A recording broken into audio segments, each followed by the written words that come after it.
عنہ نے انہی آیات کی بنا پر ایک شرط کر لی ایک کافر سے، مشرکین مکہ کے سرداروں میں سے ایک سے، کہ 3 سال کی شرط انہوں نے لگا دی، کم سے کم مدت جو ہوتی ویزا کی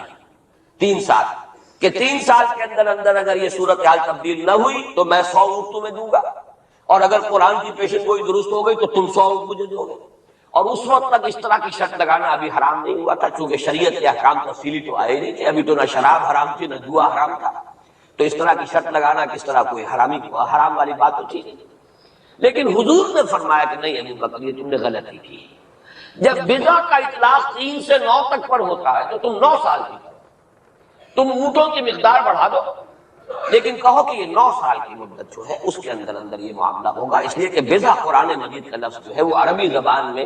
کم سے کم اقل مدت 3 برس ہے، لیکن یہ کہ اس کی اکثر مدت 9 برس ہے۔ تو حضرت ابو بکر نے وہ بدلا، اور ٹھیک 9 سال بعد وہ صورتحال پیش آ گئی۔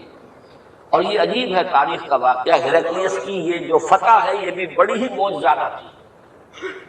وہ جو ڈائریکٹ روٹ تھا جس سے کہ ہمیشہ ان کی جنگیں ہوتی تھیں، یعنی اس کے ترکی کے مشرقی علاقے سے آ کر رومی جو ہے پھر میدان جنگ کو اختیار کرے، بورے کیسپیئن کا راؤنڈ دے کر پہاڑی جو یہ علاقہ ہے اس کے پیچھے سے آ کر اس نے حملہ کیا، اور ایک دم اچانک جو ہے ایرانیوں کو گویا کہ سرپرائز اٹیک کیا ہے۔ لیکن پھر یہ کہ شکست فاش ہوئی ایرانیوں کو، دوبارہ پھر جو ہے وہ یروشلم پر اس کا قبضہ ہو گیا۔ اس نے منت مانی تھی کہ اگر یروشلم دوبارہ فتح ہو جائے ہمارے ہاتھوں تو میں حمص سے لے کر اور یروشلم تک پیدل جاؤں گا، اور وہاں جا کر جو ہے شکرانے کی نماز ادا کروں گا، کیونکہ وہ پھر سلیب انہیں دوبارہ واپس مل گئی، سلیب کو دوبارہ ریسٹور کرنا تھا اسی جگہ پر جا کر، تو پیدل چل کر یہ آیا۔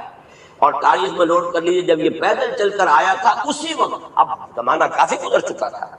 تو پھر جو حضور کا نامہ مبارک گیا ہے سن 7 ہجری میں، یہ وہ زمانہ ہے جب کہ یروشلم وہ آیا ہوا تھا، اور اس وقت پھر ابو سفیان کو بلا کر، اس وقت تک وہ ایمان نہیں لائے تھے، حضور کے نامہ مبارک پر پھر ہرقلیس نے پھر سوال جواب کیے، معلومات حاصل کیے، کون شخص ہے، کیسا ہے، حسب نسب کیسا ہے، اس کا کردار کیسا رہا ہے، کون لوگ اس پر ایمان لا رہے ہیں، جو ایمان لاتے ہیں ان میں سے کوئی واپس بھی جاتا ہے کہ نہیں جاتا، کوئی مرتد بھی ہوتا ہے۔ بڑا ذہین انسان تھا، بڑا عالم و فاضل انسان تھا، پہچان چکا تھا کہ یہ وہی نبی ہے جن کا ہم انتظار کر رہے ہیں۔ لیکن وہ یہ چاہتا تھا کہ جیسے قسطنطین نے اس وقت یہ کیا تھا کہ وہ جب اس نے مذہب بدلا ہے، عیسائیت اختیار کی، تو پوری مملکت جو ہے عیسائی ہے، تو نظام انٹیکٹ رہا، وہی ان کا بادشاہت کا نظام قائم رہا۔ چاہتا تھا کہ میرے یہ تمام کے تمام نائبین سلطنت اور جتنے بھی بطاریق ہیں، یہ بطریق پیٹریارکس، یہ سب کے سب بھی میرے ساتھ اسلام قبول کریں۔ اور سارا یہ اس نے جو سوال جواب کیا تھا ابو سفیان سے، اسی لیے کیا تھا کہ سارے درباری قائل ہوتے چلے جائیں کہ واقعی یہ نبی سچا ہے۔ لیکن اس کی امید کے برعکس ہوا، ریئیکشن بڑا شدید ہوا ان کے وہ پادریوں میں اور ان کے پیٹریارکس تھے ان میں، تو پھر وہ بھی محروم رہ گیا۔ سلطنت کی بیڑی اس کے پاؤں میں پڑی رہ گئی، زنجیر پڑی رہ گئی، وہ اسلام سے محروم رہ گئی۔ بہرحال اب یہاں نوٹ کیجئے کہ 9 برس بعد 623 عیسوی میں اس کو فتح حاصل کی۔ حضرت عمر نے وہ 100 اونٹ حاصل کیے، اگرچہ حضور نے پھر اس کے بارے میں حکم دیا کہ اسے صدقہ کرو، اس کو اب تم اپنے ذاتی استعمال میں نہ لاؤ، صدقہ کرو۔ اچھا، اس کے ساتھ اس پیشن گوئی میں دوسرا حصہ بھی ہے۔ الف لام میم غلبت الروم فی ادنی الارض وهم من بعد غلبهم سیغلبون فی بضع سنین للہ الامر من قبل ومن بعد۔ اللہ ہی کے ہاتھ میں ہے تمام معاملات اختیار، پہلے بھی اور بعد میں بھی، یہ تو ایمان کی بنیادی حقیقت ہے۔ وَيَوْمَئِذٍ يَفْرَحُ الْمُؤْمِنُونَ، اور اس روز اہل ایمان بھی بہت خوشیاں منا رہے ہوں گے۔ یہ اس پیشن گوئی کا دوسرا حصہ ہے۔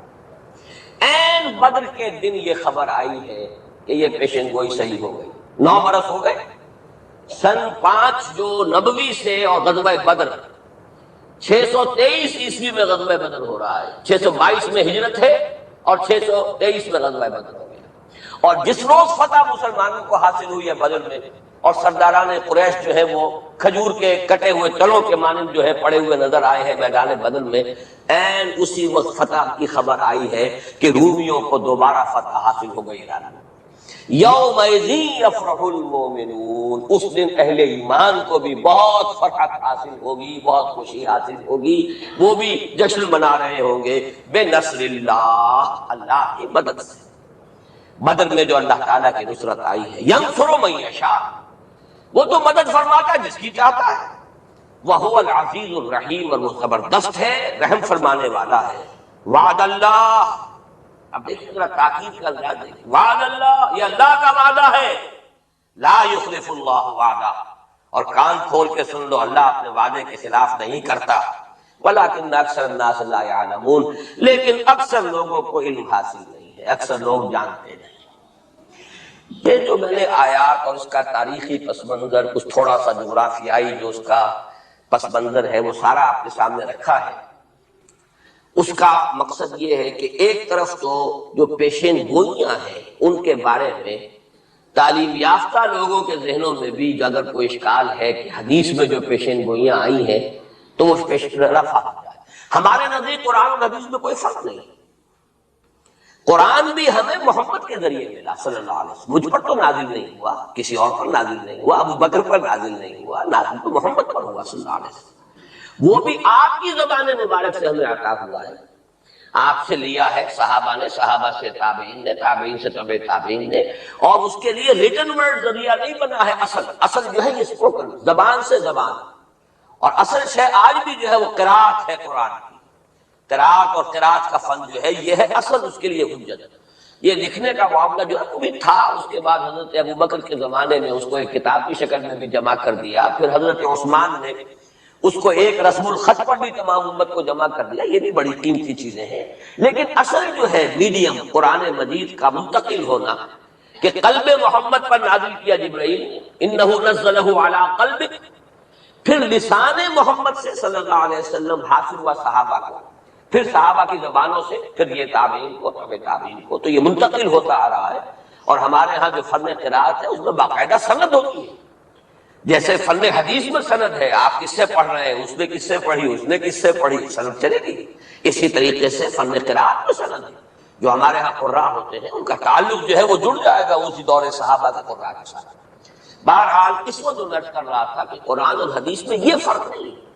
دونوں چیزیں محمد کی ادا کرنا، اور ہمیں معلوم ہے کہ حضور کو وحی صرف قرآن کی شکل میں نہیں ہوئی ہے، وحی خفی بھی ہوئی ہے، بہت سی باتیں اللہ تعالیٰ دل میں ڈالتا تھا، حضور کا خواب بھی وحی ہے، اس اعتبار سے وہ وحی خفی جس کو ہم کہتے ہیں اس پر بھی ہمارا ایمان ہے۔ البتہ فرق کیا ہے، جیسا کہ میں عرض کر چکا،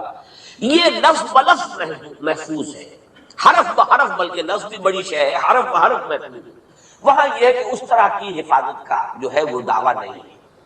نمبر دو یہ کہ یہاں جو شے ہے وہ اپنے ٹائم ٹیبل کے حوالے سے بھی قطعی ہوگی، وہاں یہ ہے کہ ٹائم ٹیبل کا ہم تعین نہیں کر سکتے، جبکہ قرآن مجید ہی کی 2 آیات آپ کو محکم سنا چکا ہوں، ان ادری اقریب ام بعید ما توعدون، نبی کہہ دیجیے مجھے نہیں معلوم، جو کچھ تم سے وعدہ کیا جا رہا ہے وہ قریب ہے یا دور ہے، وَإِنْ أَدْرِي لَعَلَّهُ فِتْنَةٌ لَكُمْ وَمَتَاعٌ إِلَىٰ حِينٍ، اب میں نہیں جانتا، ہو سکتا ہے کہ ابھی تمہیں اللہ ایک مہلت اور دے دے، اور ابھی تمہیں اور رہنے بسنے کا موقع دے دے، تاکہ تمہیں ایک مہلت، ایک آزمائش مزید مل جائے۔ اب جو میں ذرا صرف حوالہ دوں گا، اس وقت تفصیل میں جانے کا موقع نہیں ہے، اس لیے کہ گزشتہ سال اس پہ تفصیل سے کئی جمعوں میں یہاں گفتگو کر چکا ہوں۔ قرب قیامت کی جو پیشین گوئیاں محمد الرسول اللہ صلی اللہ علیہ وسلم نے ہمیں دی ہیں، ان کو نوٹ کر لیجئے کہ وہ 2 قسم کی ہیں۔ ایک تو خاص خرق عادت واقعات جو قرب قیامت سے زمانے میں ہوں گے،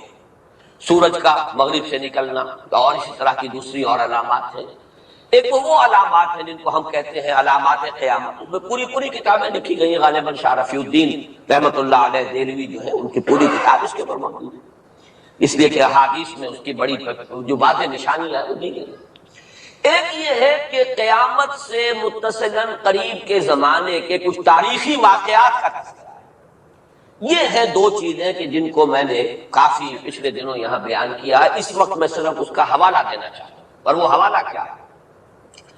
پہلی بات یہ کہ احادیث نبویہ سے صراحت کے ساتھ ثابت ہے کہ قیامت سے قبل پورے کرۂ ارضی پر اللہ کا دین اسی طرح غالب ہوگا جیسے کہ حضور کے دست مبارک سے آپ کی اپنی حیات طیبہ کے دوران جزیرہ نما عرب میں غالب ہے۔ یہ قطعی بات.